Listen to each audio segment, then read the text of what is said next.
What's going on, Lego Maniacs? It's Ty, the Lego guy here, and today we're going to be taking a look at the top 10 Lego Star Wars UCS sets that have ever been made. Bear in mind, this is not going to include any of the Master Builder sets, or sets that really should be Master Builder sets, such as the Assault on Hoth. Been meaning to get a video out like this, and I'm happy to finally get it out for you guys. Anyways, this one should get interesting, but enough talk, let's get right into it.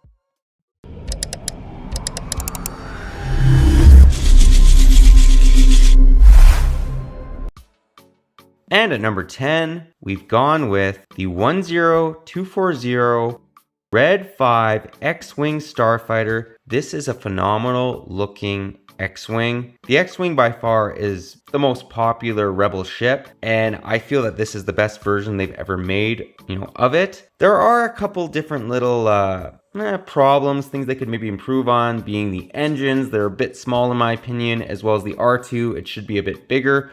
But overall, this is a very, very good looking X-Wing. I wish I would have bought it back in the day. Hopefully we get a remake of this and it might actually take it off the list and be replaced, with it. Maybe even move higher up on the list. But I still think that this is really, really well done. Definitely comes in at number 10. Would have moved it up higher, but it just has a couple little imperfections. Besides that, it's an awesome overall model. And at number 9, we've gone with the 75144 UCS Snowspeeder. This is a phenomenal ship from an amazing battle. The Battle of Hoth is one of my all-time favorite battles in Star Wars, or in any other battle for that matter. And because of that, I feel it comes in very strongly at number 9. It is 100% accurate. It looks very much to what we see in the movies. I actually like the X-Wing a bit more than the Snowspeeder though. However, unlike the X-Wing, the Snowspeeder from, 2017, I believe it came out in, it hit it right on the head. It's 100% what we see in the film. They did as well a job, I think, that you could do with Lego bricks, representing this ship, whereas the X-Wing, I think, has a little bit more work to be done on it, as good as it is. So because of that, I feel that this comes in very strongly at number 9. It also has some nice looking minifigures, great looking overall set, and I think that Lego will have a very hard time improving on it if they were to remake it. And at number 8, we've gone with the 75095 UCS TIE Fighter. This is the only time that they've actually ever made the TIE Fighter in UCS form, and it's the main bad guy ship from the original trilogy, and they knocked it out of the park. This set looks so accurate to what we see. What's kind of funny is I was actually thinking of going with the 2006 TIE Advance, but after looking at a couple more pictures, really researching it, I found that it does look kind of dated, whereas the UCS TIE Fighter looks very much to what we see in the films. Great looking overall model. It's actually quite sizable as well. You also get a minifigure, unlike the 2006 TIE Advance. With all those reasons, I feel that this set comes in at number 8. And at number 7, we've gone with a highly debated set, being the 75309 UCS Republic Gunship. Now yes, the minifigs, how they were dealt with, is ridiculous. They asked for a fan vote, then they didn't pull through with what the fans wanted. They gave us something that was completely not on the agenda, so I get it if you're upset about the set based off the minifigures. Myself included, I get it. However, if you're just looking at the ship, it looks so good, so accurate to what we see from the movies, from the TV shows. This is the UCS Republic Gunship that we wanted, and if they had the perfect minifigures with this set, this would have made its way higher on the list. However, I still had to put it on it. It's just such a good looking model, and because of that, it comes in at number 7. It would have been higher if they had, the Cody and Phase 2 Cody along with, Jedi Bob. This would have made its way much higher. I'm not saying first place, but definitely in the top 5. But with all the controversy and the minifigures that are included, I'm putting it at number 7. I think that it definitely deserves to be on the top 10 list, just not as high because of the minifigure incident, along with, how Lego's handling this. But overall, a very, very good looking model. And at number 6, we've gone with the 75060 UCS Boba Fett's Starship. I'm sorry guys, I had to. It's better known as the Slave One, or as I view it, as the slave one forever and beyond. This is an overall very well done ship. It's the best version of it that LEGO's ever given us, and that makes sense since it is the UCS version of it. It also has some, what could be called nice play features as much as it is a UCS model, and it just looks very accurate to what we see in the film. It's also a very unique looking ship, which is part of the reason why I've ranked it so high, and I think that LEGO would have a very difficult time improving on it if they were to make maybe another one in the next year or two, who knows, with the Book of Boba Fett. This is one of my all-time favorite UCS sets, and probably my favorite UCS set at this price point of $200. Because of that, I feel it very strongly comes in at number 6.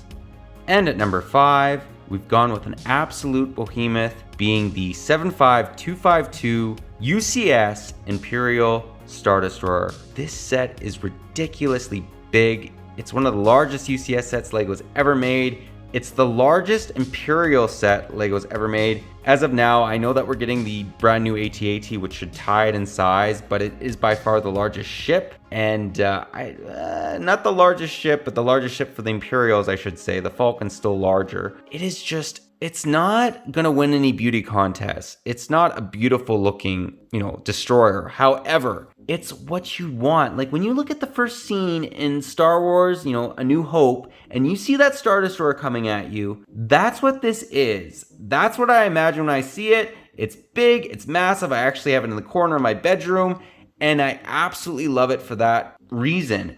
It's actually far larger, or quite a bit larger, I should say, than the 2002 Star Destroyer, as well as even the Super Star Destroyer that we got back in 2011 or 2012.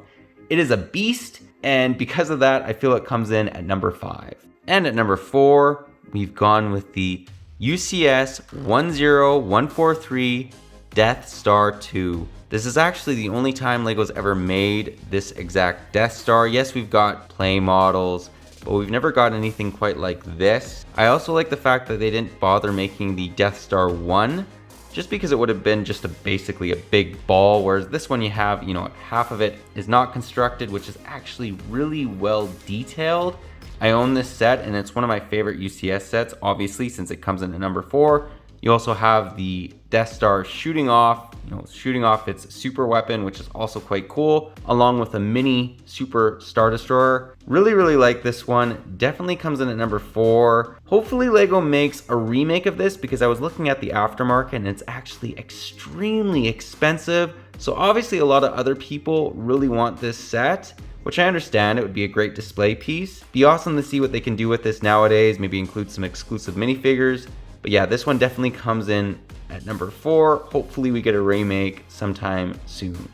And at number 3, we've gone with another set that's actually only been made once in UCS form, being the 10212 UCS Imperial Shuttle. This is a beautiful looking model. I'd actually have to say it might be the best looking UCS ship. Best looking, not the best. Don't get the two confused. You also get 5 minifigures, which is quite unheard of for most UCS sets. Generally, they don't have that many. It's overall just very, very good looking. It's quite sizable as well, going for a ton of money since it's retired, and it just looks so good. Really hope that LEGO makes a remake of this, just because the last one was back in 2010, so it's well overdue. You can actually fit 4 minifigures in the cockpit, which is actually quite cool as well. None in the main body, but at least it has some interior room. Definitely hope that LEGO remakes this one. I would buy it probably the first day. Comes in very strongly at number 3. Some people view it as number 1, but I just couldn't justify it.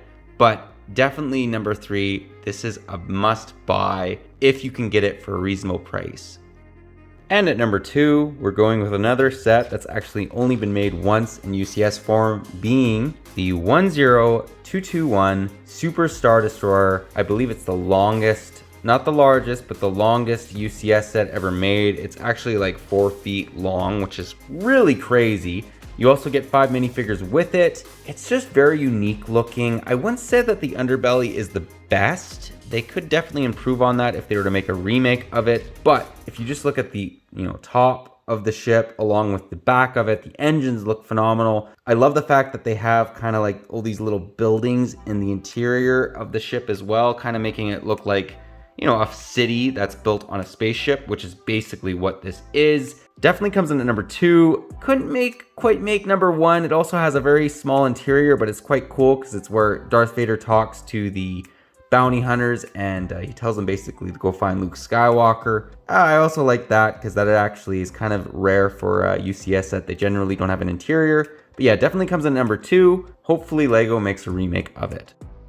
And at number 1, we've gone with the 75192 UCS Millennium Falcon. This is a 10 out of 10, an 11 out of 10. It has everything you'd want a UCS set to have. It's massive. It has a great selection of minifigures. It has the largest interior of any UCS set, and it looks extremely accurate to what we see in the films. It's flawless in my books. When you think of Star Wars, you think of the Falcon, or you think of the Star Destroyer, maybe the Death Star and X-Wing. Part of the reason why this set went over the Star Destroyer was just because the interior space is so great. You get so many different iconic rooms along with way more minifigures and much better. I mean, the 2019 Star Destroyer definitely didn't have the minifigure game going for it. Because of that, I think the set falls in very, very strongly at number 1. If you guys are looking at buying a set, buy this now because it is going to retire shortly. Some people are saying the end of 2022. That's at least the rumor. And if you don't have a spot to put it, as much as that is the only negative for it, that this set is too big, if you don't have a space to put it, just wait till you do. And if you really don't have a space in the next coming of years, just sell it and you'll make a profit because this set's definitely going to appreciate. It's just huge.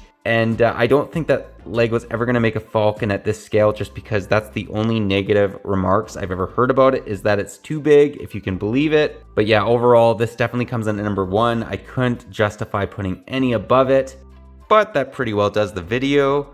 But let me know what your guys' thoughts are on this. If you maybe agree with my list, if you don't, maybe what your personal list is as well. Always anxious to hear what you guys have to say. I feel that I was pretty fair with this, but you never know, I could be wrong. There could be a set that I'm really underrating. Let me know in the comments if I am. But yeah, that pretty well does it. But if you liked it, leave it a thumbs up. If you're new to the channel, definitely consider subscribing and click that bell so you're notified for any future top 10s. I really want to get more into these, and yeah, because I just really find them interesting, and it's, fun to talk about your personal top 10 or someone else's. But yeah, that pretty well does the video. But thanks again for watching, guys. I really appreciate the support, and I'll catch you on the next one.